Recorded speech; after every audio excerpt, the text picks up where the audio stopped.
Assalamualaikum warahmatullahi wabarakatuh. Apa kabar teman-teman semua, pejuang P3K 2021 ya. Mudah-mudahan teman-teman selalu dalam keadaan yang sehat dan selalu semangat ya untuk persiapannya. Baik, ketemu lagi kita ya, belajar bersama untuk mempersiapkan diri kita untuk menghadapi ujian P3K 2021. Mudah-mudahan rezeki bagi kita dengan usaha yang maksimal. Pada video kali ini mungkin ini sambungan dari yang kemarin, video kemarin. Yang kita bahas adalah materi atau soalnya sekaligus sambil kita bahas bersama, sambil belajar bersama tentang kompetensi teknis atau lebih ke pedagogi. Nah, sekali lagi ya mau ditekankan bahwa tidak ada niat untuk menggurui, cuman karena saya lagi belajar, kita belajarnya sama-sama, uh, sifatnya sharing, berbagi. Baik, kita lanjut, kita mulai ya soal pertama.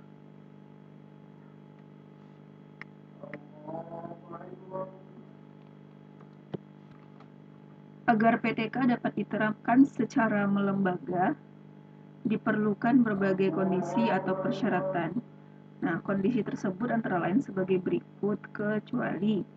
Nah, kecuali ya di sini ya. Nah, yang pertama adanya kebebasan bagi guru untuk berinovasi, yang kedua birokrasi yang ketat, dukungan dari semua personil, ada rasa saling percaya antar personil, pihak sekolah saling bekerja sama untuk mencapai perubahan. Nah, ini jawabannya kira-kira yang mana ya? Agar PTK dapat diterapkan secara melembaga. Nah, mungkin teman-teman udah tahu jawabannya ya. Yang paling aneh pilihannya karena di sini pertanyaannya adalah kecuali. Pasti PTK ini kan penelitian tindakan kelas. Dapat diterapkan secara melembaga, diperlukan berbagai kondisi atau persyaratan. Jadi kondisi yang diperlukan untuk melakukan PTK ini apa? Kecuali. Nah, jelas ya dari sini adanya kebebasan bagi para guru. Ya, ini benar karena tujuannya PTK-nya itu kan. Birokrasi yang ketat ini agak-agak tidak nyambung gitu ya. Oh, sebentar. Nah, yang ketiga itu yang C, dukungan dari semua personel sekolah harus, karena PTK itu melibatkan siswa, guru, dan kepala sekolah, sarana dan prasarana. Nah, yang ke D ada rasa saling mempercayai antar personel sekolah termasuk siswa. Ini benar banget. Pihak sekolah saling bekerja sama untuk mencapai tujuan. Jadi menurut saya jawabannya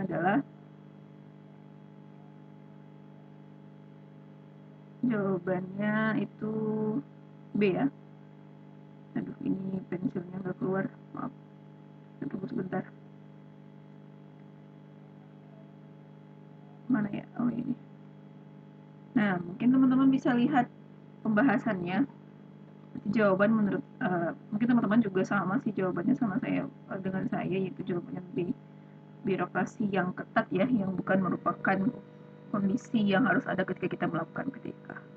Nah, kita lanjut soal kita bahas ini, lihat ini penjelasannya ya, sebenarnya materinya bahwa PTK itu yang dilakukannya itu siapa aja. Nih, sekolah memberikan kebebasan bagi guru untuk melakukan PTK, berkolaborasi. Ini kondisi-kondisi yang harus ada ketika PTK dilaksanakan ya. Birokrasi itu haruslah tidak bukan tidak ketat, tidak dipersulit lah tibanya gitu ya. Tadi kan optionnya kan birokrasi diperketat ya. Nah, ini mungkin teman-teman bisa baca sendiri juga ya. Karena tadi menurut saya soalnya tadi itu bisa dijawab dengan logika. Nah, kita lanjut ya soal nomor 2. Nah, pada siklus PTK terdapat tahap-tahap dalam pelaksanaan PTK. Tahapan tersebut meliputi planning, acting, observing, dan reflecting. Diskusi antara peneliti dengan kolaborator dengan memperhatikan hasil analisis data proses pengamatan kolaborator saat pembelajaran termasuk dalam tahapan. Nah, di sini dia bilang petunjuknya ada diskusi antara peneliti ya. Diskusi antara peneliti dan kolaborator. dengan menghasilkan dengan memperhatikan hasil analisa. Jadi tahap diskusi antara peneliti dan kolaborator itu berada pada tahapan apa? Nah ini tahapan dari PPK, ada perencanaan, planning. Ini berarti kalau perencanaan itu pasti sebelum PTK itu dilaksanakan. Nah pelaksanaan ya ketika PTK itu dipraktekkan, penelitian yang telah kita rencanakan itu dilaksanakan di kelas. Observasi sebenarnya bisa sebelum sebelum kalau menurut saya waktu saya mengerjakan PTK, observasi itu sebelum sebelum PTK itu dilaksanakan, karena kita mau observasi dulu apa masalahnya. Nah, lalu ketika penelitian berlangsung juga bisa dilakukan observasi. Mungkin itu salah satu bentuk kita menganalisis data ya. Refleksi, nah inilah yang mungkin refleksi ya, refleksi itu kita lihat apa yang bagaimana penerapan dari pelaksanaan PPK yang telah kita lakukan, apakah baik, di mana kekurangannya, kalau baik apa yang mau ditambah, kalau kalau udah bagus, nah ditingkatkan lagi atau emang udah dipertahankan seperti itu. Pengamatan dilakukan ketika proses pelaksanaan ya, ini juga bisa berlangsung sama. Jadi kalau menurut saya diskusi ini terjadi pada tahap refleksi. Nah, kita lihat pembahasannya. Nah, ini ya, perencanaan terdiri tentang inilah PTK itu pada materi apa akan kita laksanakan. Terus ini dia minimal atau ada 3 KD ya untuk 3 KD. Ya, 3 KD. Mana yang akan kita 3 KD ya. Yang akan dipilih, yang akan dikerjakan. Jadi itu namanya perencanaan. Semua persiapan untuk proses PTK, pelaksanaan PTK harus disiapkan di sana. Yang kedua ini pelaksanaan, jadi setelah dipersiapkan itu dilaksanakan. Yang ketiga pengamatan, lalu nanti di dalam pengamatan ini penting ya, pengamatan ini harus ada instrumen observasi. Dalam pengamatan ini butuh instrumen, nah instrumen ini yang akan diisi. Nah refleksi ya, kita lihat bagaimana penerapan dari PTK, perubahan yang kita lakukan, apakah berjalan semaksimal mungkin atau berjalan sesuai dengan planning atau tidak. Nah, itu nanti akan mempengaruhi hasil. Nah, itu ya. Mungkin kita lanjut soal berikutnya. Nah, faktor kurang tepatnya guru mengelola pembelajaran dan menerapkan metodologi merupakan salah satu dalam faktor kesulitan belajar. Faktor tersebut termasuk dalam faktor kurang tepatnya guru mengelola, berarti ini ke gurunya ya, berarti ini berhubungan guru mengelola pelajaran, berarti ini kemampuan gurunya. Nah berarti kalau kemampuan gurunya itu lebih ke, mungkin teman-teman udah pada tahu juga ya, sosial ini hubungan dengan yang lain ya, lingkungan tidak ada faktor dari itu. Pedagogis, nah inilah ya jawabannya. Pedagogis itu adalah ilmu keguruan, kemampuan guru tadi. Intelektual ini kepintaran, emosional ini dari sikap. Nah, menurut saya jawabannya C, karena di sini kuncinya guru mengelola pembelajaran. Kurang tepatnya guru mengelola pembelajaran dan menerapkan metode. Nah, kita lihat pembahasannya. Nah, di sini 5 kesulitan belajar dibagi menjadi 5 faktor. Ada faktor fisiologis, ada faktor sosial lingkungan, ada faktor emosional, intelektual, dan pedagogik. Nah,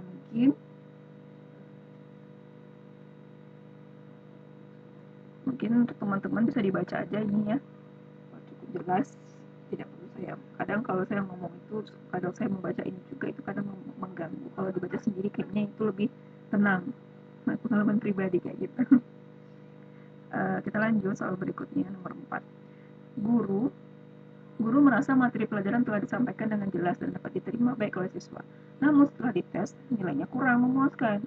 Untuk mengetahui permasalahan tersebut, guru melakukan PPK dengan menggunakan pretest dan post-test. Adanya peningkatan atau tidak hasil belajar siswa diketahui dengan jalan menganalisis deskriptif, jelas. Penguatan hasil tes, kurang ya. Hubungan antar variabel juga yang mana, kemampuan hasil tes siswa. Ini gimana cara mengukurnya ya? Menganalisis kemampuan hasil tes siswa. Hasilnya, ya, itu hasilnya diukur gitu. Tapi menganalisis kualitas soal tes hasil belajar, menganalisis kualitas soal tes hasil belajar. Jadi menurut saya ini lebih nyambungnya karena ini dilakukan dengan metode protest, pretest, dan post-test ya. Ini lebih ke soal, lebih ke hasil belajar. Jadi untuk mengetahui adanya peningkatan atau tidak, di analisis deskriptif dijelaskan gitu apa bagaimana hasil dari pretest dan post-test itu gitu. Dijelaskan gitu. Makanya menurut saya itu logikanya ya deskriptif jawabannya ya. Jawabannya ya. Nah, ini mungkin teman-teman bisa baca nih. Di pause ya. Nah, kita lanjut. Nomor 5. Nomor 5 ini kayaknya soalnya kurang deh. Iya. Tapi ini kecuali kalau saya soal-soal gini kurang, maaf. Penilaian proses. Mungkin kalau tebak-tebak aja mungkin bisa ya, tapi next aja lah. Nggak bisa. Tapi ini informasinya bagus loh. Berikut ini adalah peranan nilai dalam proses interaksi sosial. Nah, ini perlu teman-teman baca untuk tambah-tambah materi. Nah, nomor 6, perhatikan karakteristik berikut. Kalau soal seperti ini saya lebih suka baca soalnya dulu. Beberapa karakter strategi tersebut tergolong dalam. Jadi kalau ini karakter 1, 2, 3, 4 ini tergolong dalam apa gitu. Termasuk apa? Apakah tahap sensori motoris, operasional, operasional konkret, operasional formal, atau operasional. Nah, kalau ini saya nggak hafal. Jadi kita harus lihat lihat kunci. Kita lihat kunci dan penjelasan. Nah, ini PAC ya. PAC membagi 4 tahapan intelektual kognitif. Jadi mungkin saya nggak perlu ngomong, kita cari sama-sama jawabannya apa yang kita lihat. Nah, di sini ada peserta didik mengkoordinasikan, mengemukakan alasan, memahami hubungan sebab akibat. Terus ada lagi, ya kita lihat ya.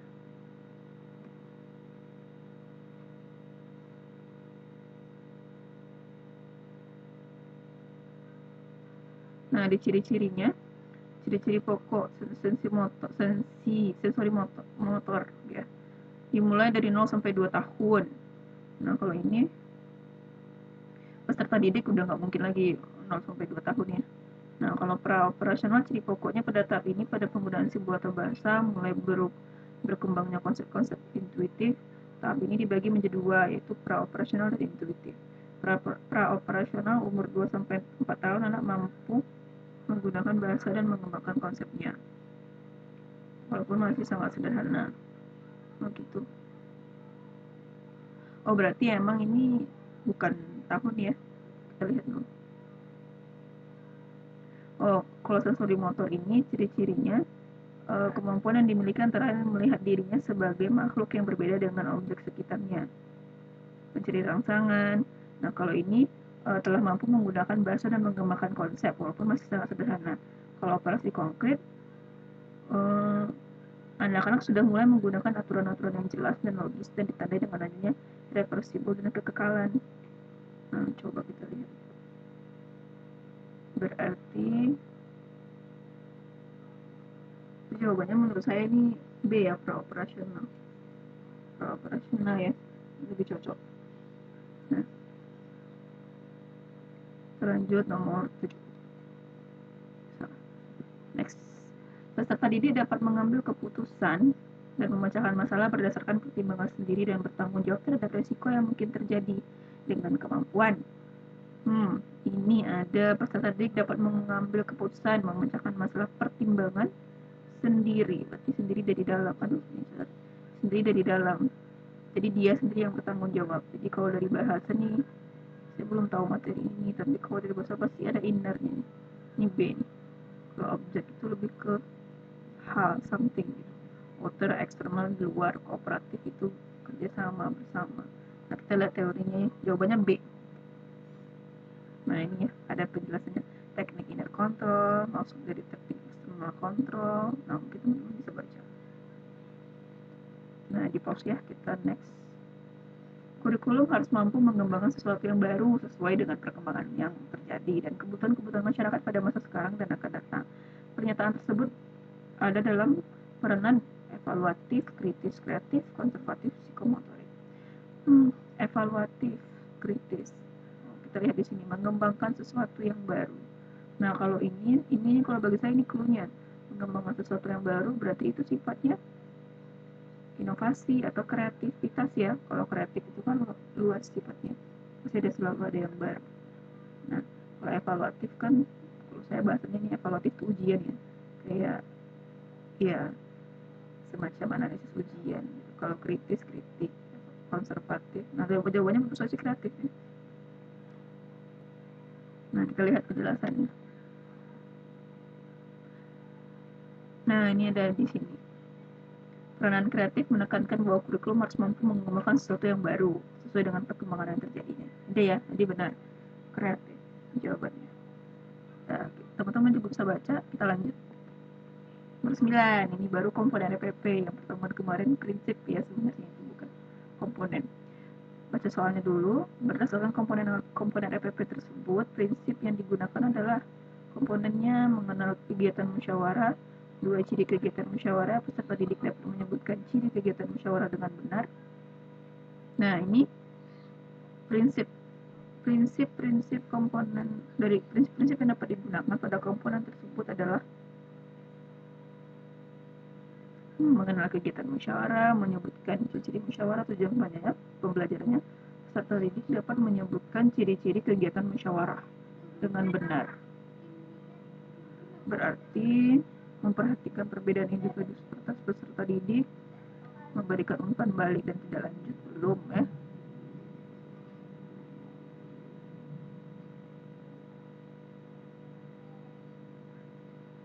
Jawabannya kalau dikunci D, saya ragu. Nah, kita lihat penjelasannya. Jika merujuk dari aspek-aspek komponen disebutkan, oh gitu, jadi keterkaitan dan keterpaduan, karena di situ dijelaskan bahwa RPP disusun dengan memperhatikan keterpaduan KI KDO. Jadi karena adanya si KI KD dan tujuan ini, jadi ini pakai prinsip keterkaitan. Jadi membuat itu kan memang ya, kalau untuk RPP awalnya kita punya KD. Nah, KD itu diturunkan menjadi indikator. Setelah indikator kita buat tujuan pembelajaran. Berarti itu kan saling terikat, saling terkait, dan saling terpadu. Nah, itulah yang jadi yang kalau dibuatnya seperti ini berarti itu arahnya ke keterkaitan dan keterpaduan. Oke, saya paham juga. Teman-teman paham juga. Mudah-mudahan sama-sama ya. Nah, ini penjelasan tadi. Soal ke-10. Beberapa hal yang perlu dikembangkan dalam pembelajaran bahasa Indonesia yaitu sebagai berikut. Kecuali kemampuan berpikir kreatif dan inovatif, penguasaan konsep bahasa, kemampuan menguasai teknologi, kemampuan memecah masalah berkomunikasi, keterampilan membaca menulis. Nah, ini udah nampak ya kalau saya sih jawabannya ini pasti teknologi. Ya, karena berpikir kreatif dan inovatif itu semua materi ya, bahasa juga bisa, penguasaan konsep bahasa Indonesia jelas, memecahkan masalah komunikasi itu jelas, bahasa juga di situ perannya, keterampilan membaca menulis apalagi gitu. Jadi nomor 10 tuh jawabannya C. Nah, ini ya materinya, mungkin teman-teman bisa baca. Nah, mungkin untuk video kali ini kita sampai di sini dulu, ada 10 soal dan udah lama juga 18 menit. Mudah-mudahan teman-teman bisa memahami, dan kembali saya tekankan ini saya juga sama-sama belajar setiap hari, intinya ada belajar gitu ya untuk persiapan. Jadi mudah-mudahan teman-teman bisa memahami. Untuk share juga boleh, kritik dan saran juga boleh di kolom komentar. Nah, saya tunggu. Mungkin sampai di sini dulu ya video kali ini. Jangan lupa di subscribe dan di share juga ke teman-teman yang lain. Assalamualaikum warahmatullahi wabarakatuh.